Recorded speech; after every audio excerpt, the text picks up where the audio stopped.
We're on? We're good? All right. I'm feeling a little intimidated being up here with all these great people all over the place. There's not one, but there's two pictures of Shirley from What's Happening and What's Happening Now. So a little intimidated. I'm glad you guys are all doing well tonight, doing very well. I just celebrated 14 years with my boyfriend. I know what you're all thinking, despite the polo shirt, the haircut, and the length of my relationship, I'm not a lesbian. But anyway, so he actually couldn't be here tonight. He's a med student, so he's on call. He's at the OR, and there's a lot of there's a lot of down turns to dating a med student, like the hours, the weird stuff that comes home on his white coat, and the fact that he's diagnosing me with everything, like during everyday conversation. So I was like, "Hey, honey, I'm hungry." He's like, "Lupus." And I was on the phone with my mom the other day, and she was complaining about a cough, and I heard from the bedroom, she's like, "Lupus!" So everything is lupus. And then he came home, he was on his OB-GYN rotation. He comes home and he slams the door, he goes, "As if I needed one more reason to be gay." But anyway, so there's a lot of upsides to dating a doctor though too, because pretty soon there's going to be blank prescription pads in my house. So that's cool. And he did a rotation last year in Fort Lauderdale, so I went down to go visit him. And we went to a place called Swinging Richards.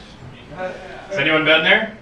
Yeah, well, these two guys are like, yeah. So for those of us who haven't been there, it's like gay Disney. It's full frontal, and it's just like, yeah. Although I think it's a little false advertising, because I think 99% of the guys that are there are straight, and so I'm like, and it's so funny to watch straight guys try and strip and dance to like gay anthems. So I mean, they're beautiful, right? So they come out and one guy's like, and it was like Lady Gaga, so it was amazing. So, but it got me thinking. I'm like, all right, so every gay guy that I know loves full frontal. Like, this is awesome. Like, way to go, Swinging Richards. What would a lesbian strip bar look like? And so I started thinking, and I was like, all right, so female dancer comes out, starts to unbutton her flannel. She reveals this tight pair of overalls. She's dancing to the Indigo Girls, wiping off the golden retriever fur from her outfit, takes off the overalls to reveal a mechanic shirt with some grease stains. And then she goes and she's dancing, being all sultry on the pole. And then the pole disengages from the wall. And for the big finish, she pulls out a power drill and fixes it. Yeah. Oh, yeah. Anyway, so it's Lent. Anybody give up anything for Lent? Everyone's like, oh. So I grew up in Catholic school, so I do not give up anything for Lent. In fact, I go out of my way to eat meat on Fridays. I had bacon wrapped chili last Friday, just cause. But anyway, I figure as long, if my lifestyle is a sin, then I might as well just go and eat meat. See what I did there? But no, I always think Lent is so funny. Like, so don't eat meat. But for all you non-meat eating Catholics out there, I have good news. White Castle has announced that shrimp nibblers are back. Not to be confused with the year-round fish nibblers, but I figure anything that starts or ends with nibbler has to be good. But I feel like if there's one thing that's worse than eating an actual White Castle, it's eating some sort of seafood from White Castle. And I feel like if God knew that like that was the meat alternative, he'd be like, "Eat the steak, bro. That's cool." Anyway, speaking of fish, all right. So a couple weeks ago, my friends and I took one of my friend's nieces to go see Frozen on Ice, which was really not for the 4-year-old girl, it was really for us 4 gay men, which is pretty awesome. So if you ever want to see like the epitome of the human race, go to the Ice Capade. I mean, not that I'm to judge. Again, I'm going to see Frozen on Ice with 4 grown men and a 4-year-old girl. And we're like, hey, that's cool, bro, right?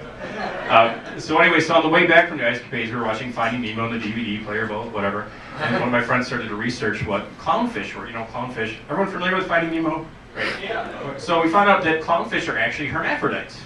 And I was like, oh, that's cool. So that they change sex depending on what the needs of the colonies are. And if the main female fish dies or goes away, the eldest, like, juvenile changes sex and becomes, like, the breeding female. And now we know why he was so desperate to find Nemo.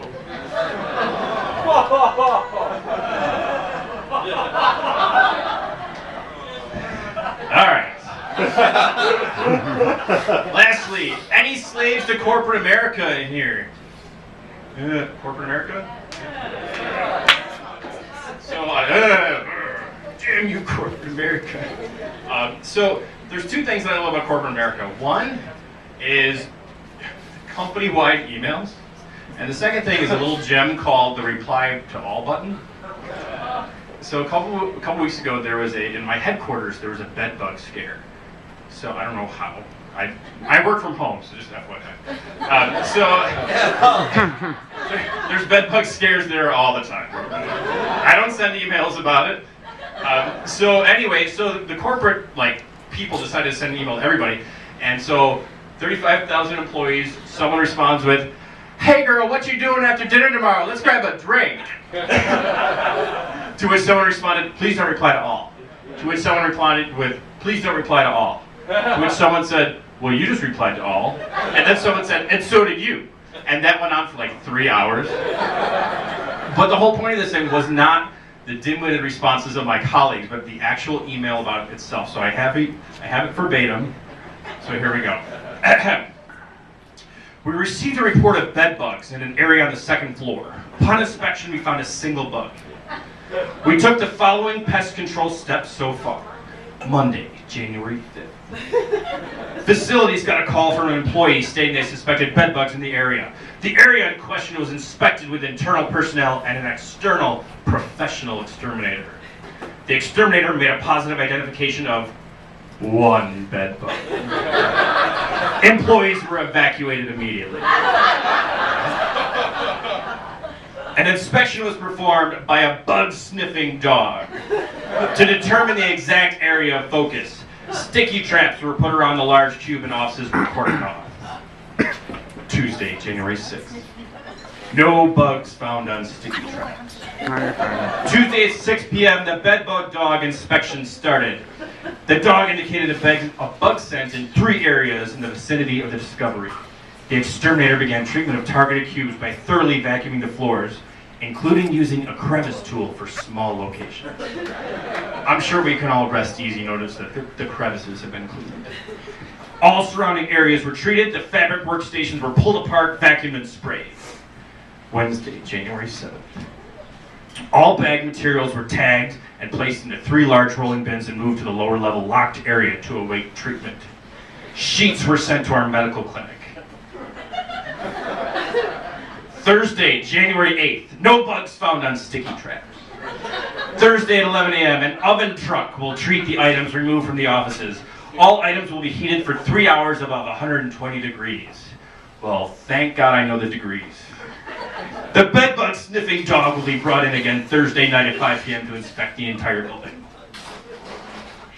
Thursday, January 8th. We found no evidence of bedbugs in our inspections last night. The professional exterminator company, along with our global real estate team, the CEO, and everyone else in the building scoured the entire building with Jack, the bedbug sniffing dog. Every single office corridor and nook and cranny, what is this, like a Thomas's English muffin?